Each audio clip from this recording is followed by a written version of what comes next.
Hello,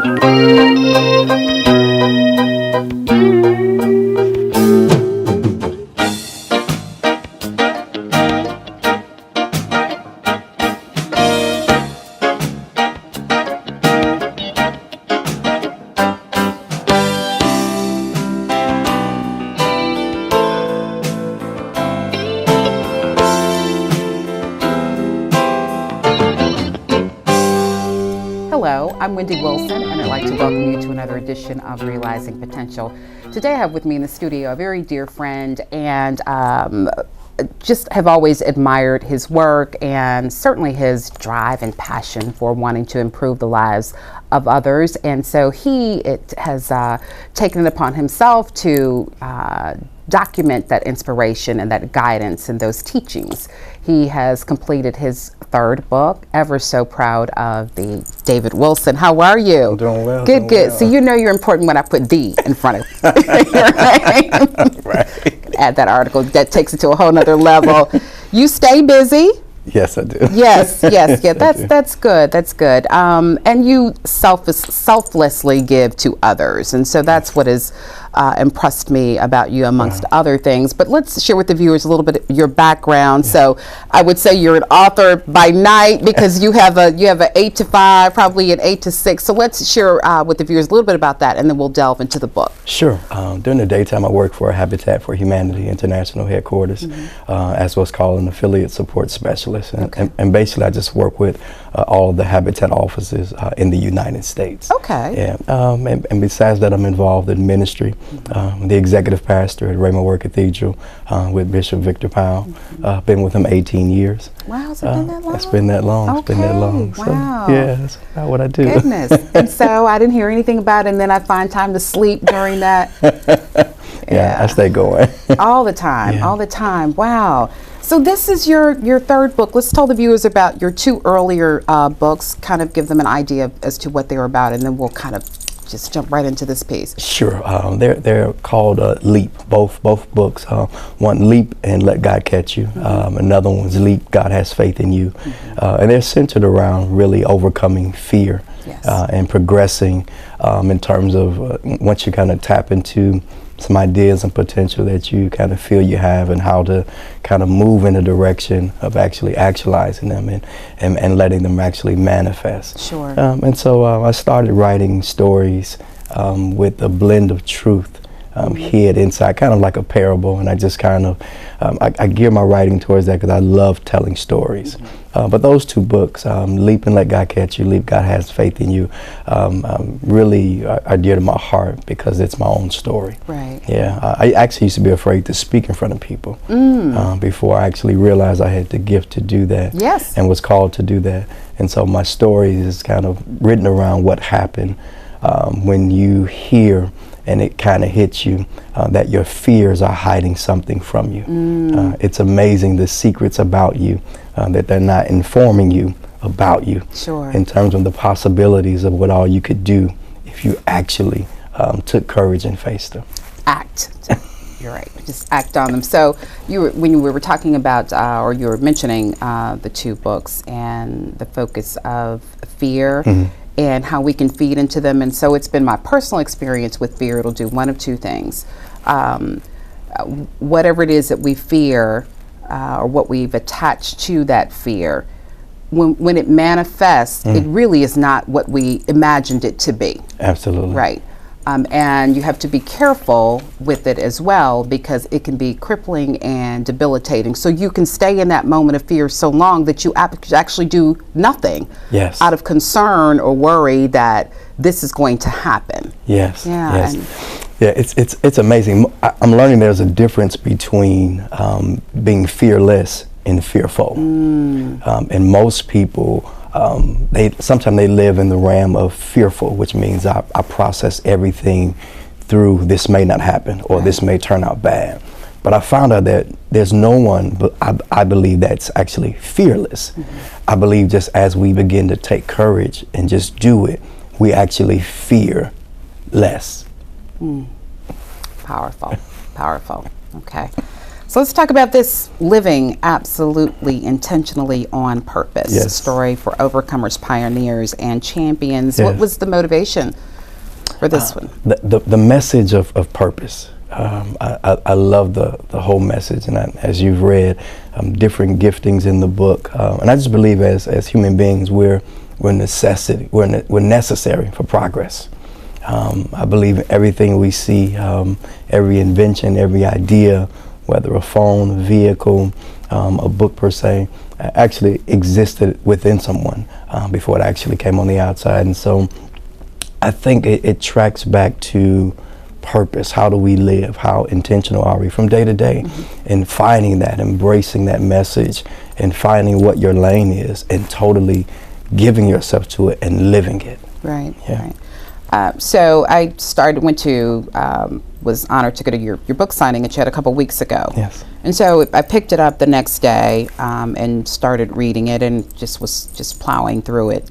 So I've got and I usually don't do this to my books, but if one of the pages is turned over, it's because I didn't have access to a highlighter at the moment. Okay. So I went to one that I turned over, and I was struck by masterpieces are made with many pauses. And then you give examples of Kobe Bryant, Derrick Rose, LeBron James spent practicing, dedicated time to Yes. practicing their craft.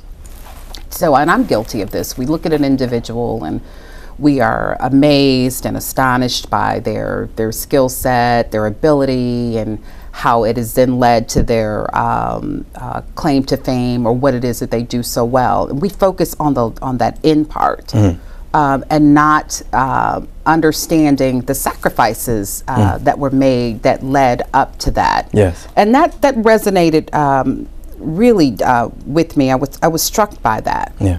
And I'm not sure why we focus on that. And maybe it's because we only usually have a few moments or a few minutes into that person's life or what is presented to us, and not understanding, literally the blood or the sweat and the tears that may have gone into that. Why do you think that is? Part of it, I think, the culture we live in such a right now culture. Okay. That things operate and manifest in an instant. Sure. Even from a touch phone, there's no real waiting, and so I think what that does, that takes away from the value of process.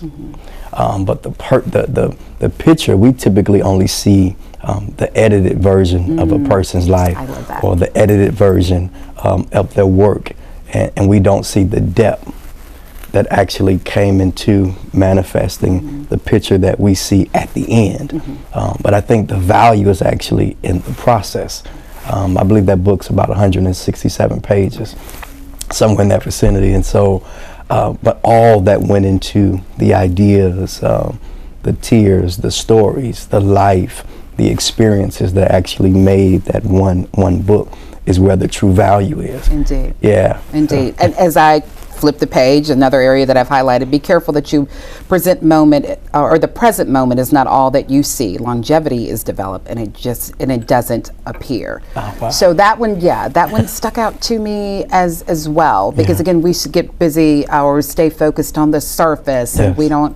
we don't as viewers or observers fully embrace or maybe not be privy to all that went into the finished product or the Yes. product that is in still development. And I think Yes. that's the part that we miss Yes. oftentimes too, is that we see David Wilson and that, wow, all is well and all is great, and you don't understand what's behind the scenes, Right. what could still be going on at the moment, and Absolutely. certainly the sacrifices that led up to that. Absolutely, because I believe we're constantly evolving. Indeed. And that's Thank the goodness. beauty of where we are. I think we have more beginnings than we do endings. And I think if we could take the mindset of when I see someone, I can ask the question, what else is within them?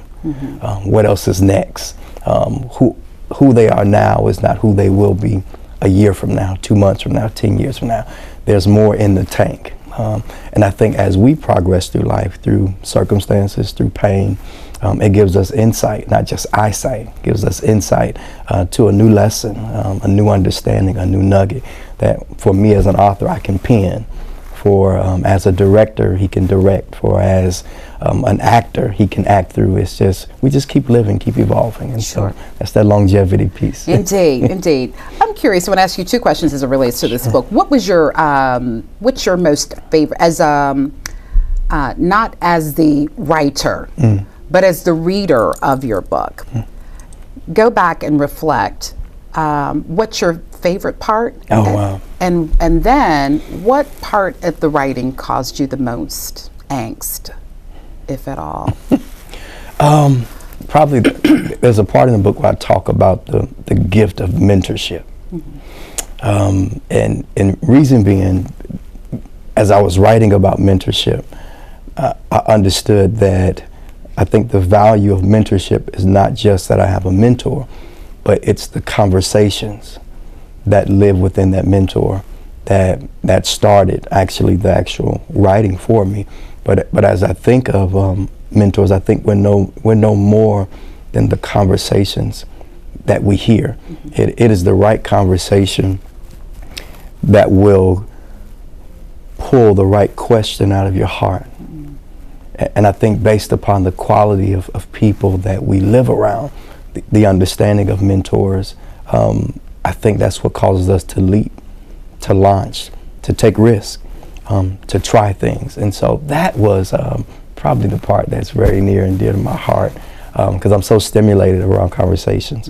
I'm always listening, always observing, and I try to learn from everything. I try to learn from everyone. And so I think I really value the gift of mentors. You get to borrow their thinking. You get to learn about life before you experience life, and somewhat have some type of information on how to navigate through. So that's really key for me. Okay. Yeah. The most difficult? Oh, the most or difficult. The one that challenged you? The gift of failure. I talked about the gift of failure. Being afraid to fail, or what we perceive as failure, because it's so painful. I think a lot of time, if we can go around the pains of life, we will. But the beauty that's birthed out of pain, oftentimes is magnificent, and sometimes we don't see that it's the birthing of pain. And again, no one aims to fail, but as I understand it, it's a part of the process.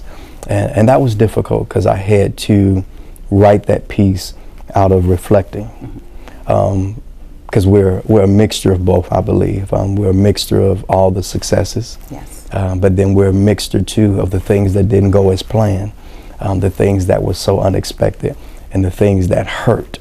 And getting past that, and had to actually, I think I mentioned in the book, sometimes you have to allow your failure, you have to interview your failures. And ask them, what are you here to teach me? What did I overlook? What didn't I see? Was it my ego? Was it my pride? Was I not prepared?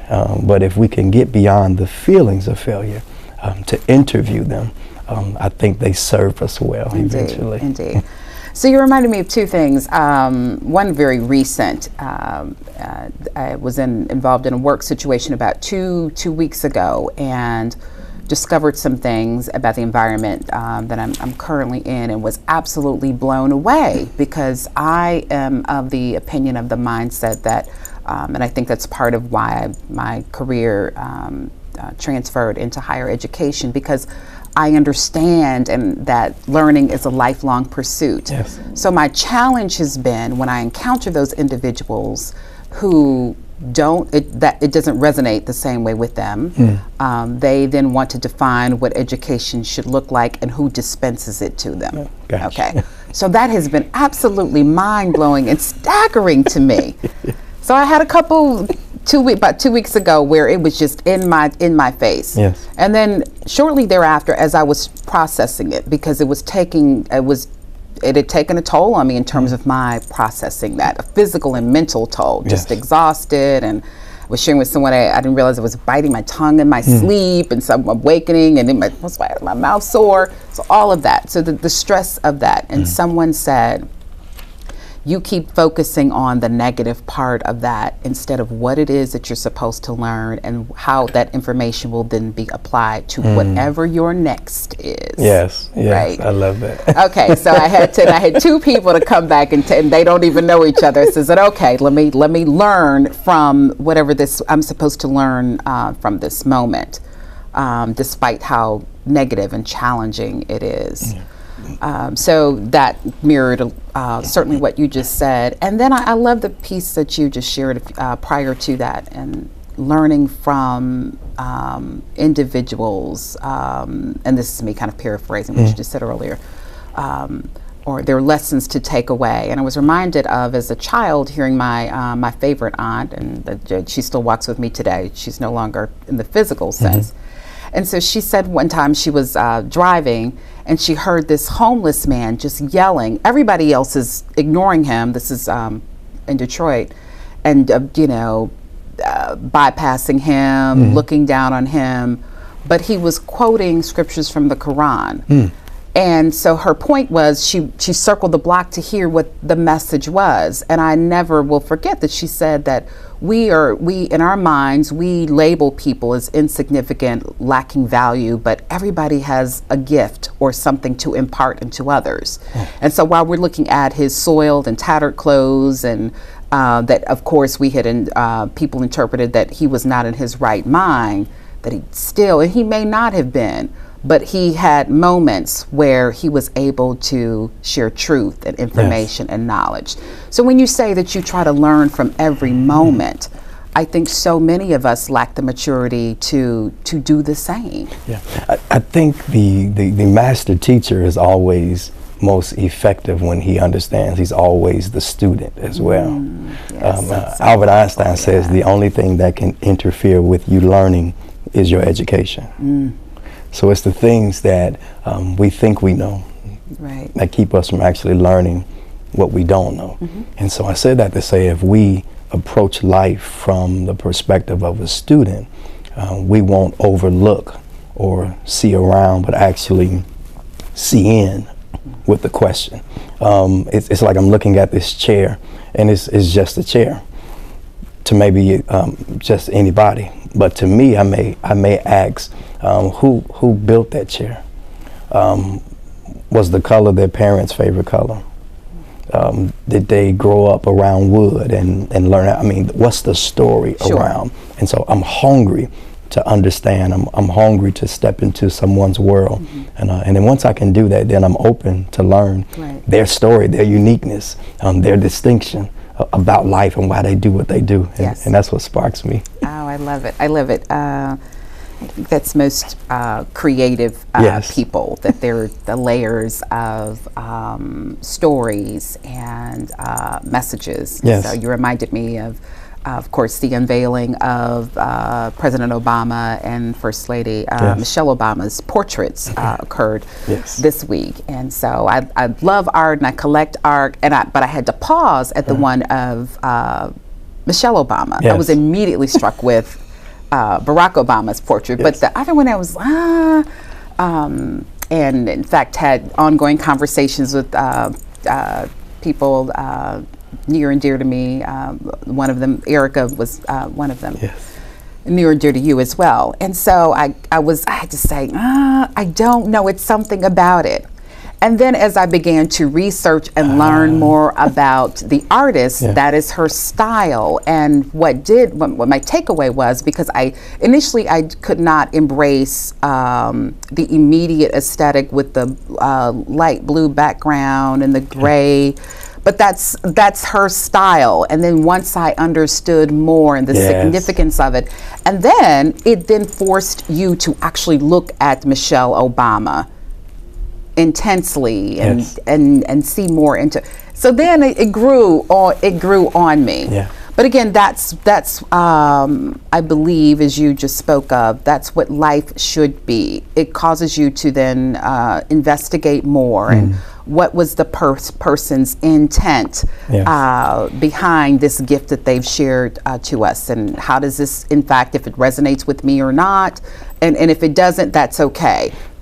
And to be respectful and understanding that everything may not be meant for me, but there should be a lesson for someone. Absolutely. When you consider the billions of people in the world, I believe there's always an audience for your gift. There's always an audience for your purpose.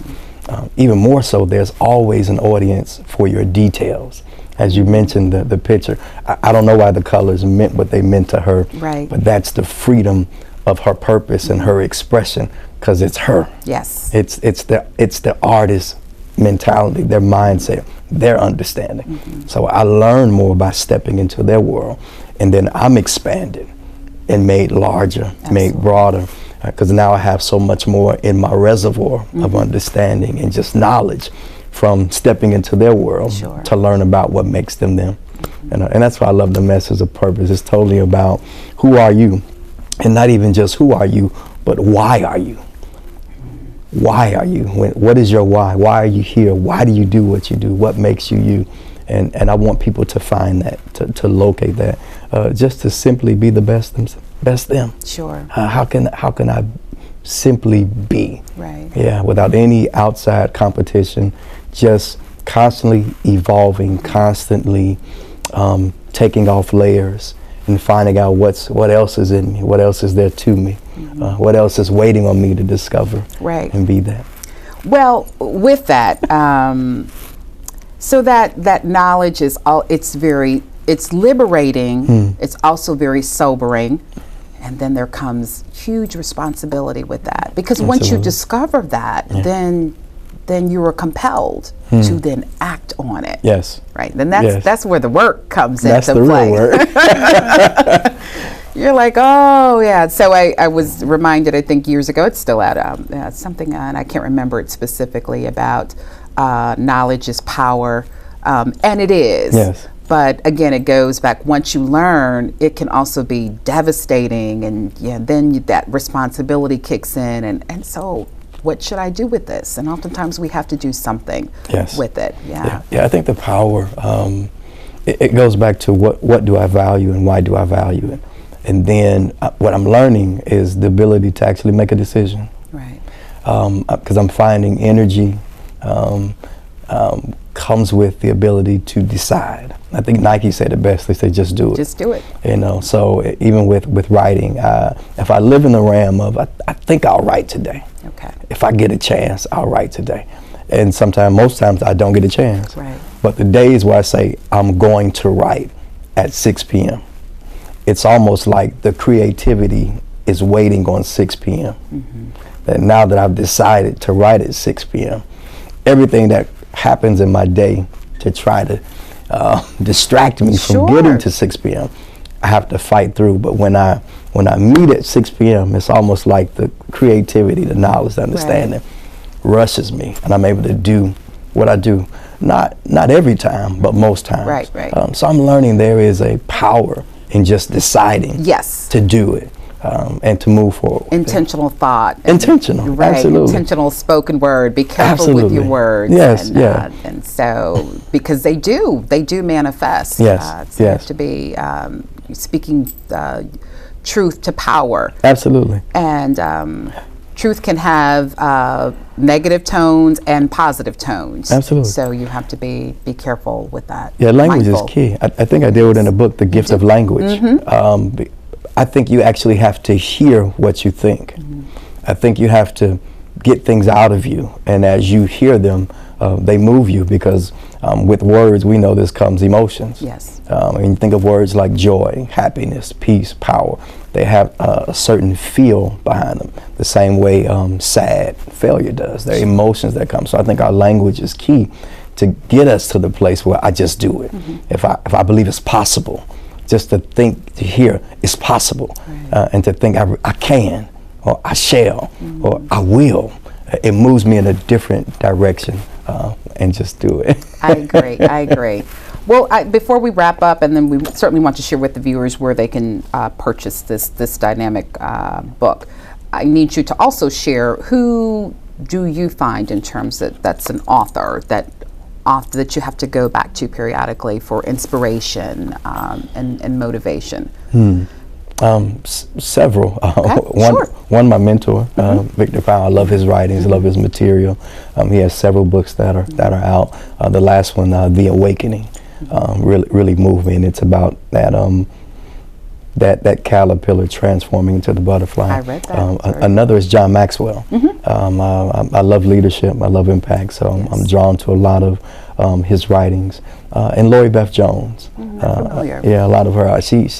She writes a different style, but it's Christian based. But she has books like Jesus in Blue Jeans and different things like that. So very practical, insightful. So pretty much I learn from posters and anything that resonates with me, because I'm mobile, so I'm always on the go, extracting nuggets, extracting inspiration. But primarily those three. Okay. Yeah. Well, I was like, what's one word that if I had to, someone said describe David Wilson, excuse me, and I would have to say right now there are many. I'm sure I could pull out the top of my head, but discipline immediately came. You always evoke such discipline, and I've had the fortunate opportunity to observe you in different settings, and that's always, just he's writing or he's thinking, or he's observing, and that takes a lot of discipline. Yeah. While I'm en route traveling, you send me a text and you're like, I'm here, and I'm like, dang, I need to. One day I'm going to do that. So where does that come from? And then we're going to go into wrap up, because I know the producer's going to like, you're going over. It's funny. I have no idea. From the time I was a small kid, I was extremely timely. I have no idea where it came from. Wow. However, the discipline, I try not to waste time. I try not to waste greatness, because there's only so much of you to go around. Right. And so I try to live so intentional that I maximize my day. And then I just believe great people have to compartmentalize. Though we are a reservoir of different ingredients, different components, different giftings, I want to be everything that I believe is in me. So I got to be an author. I got to be a great employee at Habitat. I got to be a great servant leader within our ministry. I love to laugh. I love to watch movies. So, but I believe so many people are not alive because they're not living their purpose. So it's purpose for me. It's purpose to watch a movie. It's purpose to write. Sure. And so I think just valuing time and valuing the responsibility of the greatness that I believe that's on my life. I don't want to waste it. Yes.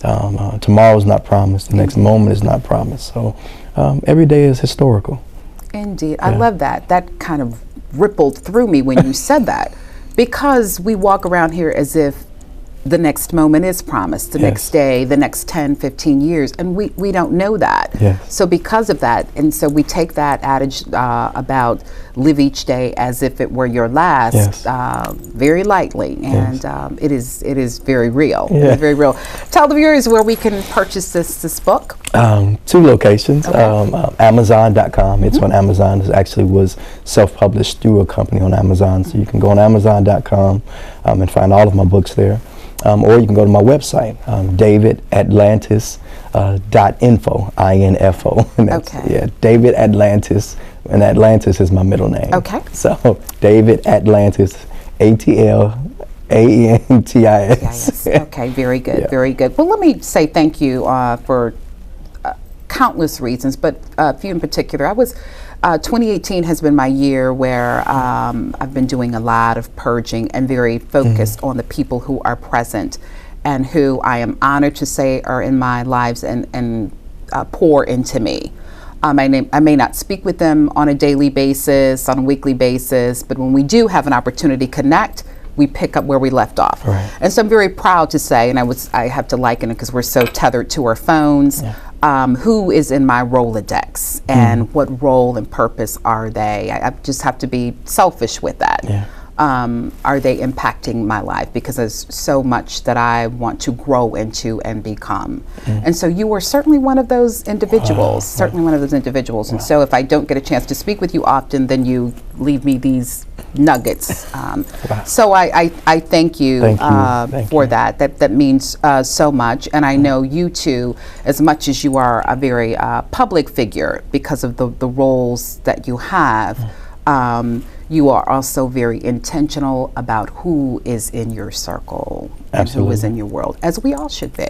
As we all should be. Great people have to be selective. Absolutely, and I can't think of a better note to end on. But I'm so excited about what awaits, and certainly celebrate all of your achievements and your accomplishments. And thank you for giving unconditionally of yourself. Thank you for having me. My pleasure, my pleasure.